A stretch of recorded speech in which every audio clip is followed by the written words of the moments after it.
Welcome to Tenor Tech, where I solve the problems you didn't even know you had. You begin by collecting the essential parts and setting the layout. This saves back and forth later.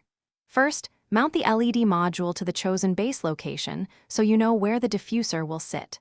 Once positioned, mark drill or cut points and route for the USB cable and switch.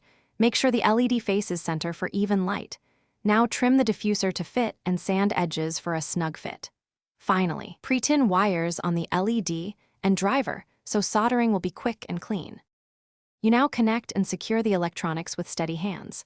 Solder the LED leads to the USB driver outputs, confirming polarity. A reversed LED won't light. Once done, add heat shrink tubing and gently pull the wiring into the base cavity, routing the switch on the outer edge for access. Test continuity and power briefly to verify brightness and stability. If brightness is too high, use a resistor or dimmable driver.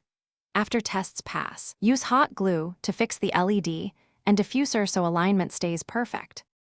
You finish by sealing the lamp and verifying long-term stability. Fasten the base cover, trim any excess glue, and ensure the diffuser sits flush for even illumination.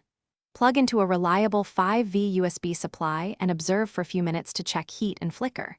If the lamp dims or flickers, the most common cause is a cold solder joint or intermittent ground. Reheat suspect joints and retest. Make sure the driver isn't overheating. If it is, improve ventilation or use a higher spec driver. Thanks for watching. Subscribe to keep your life in tune.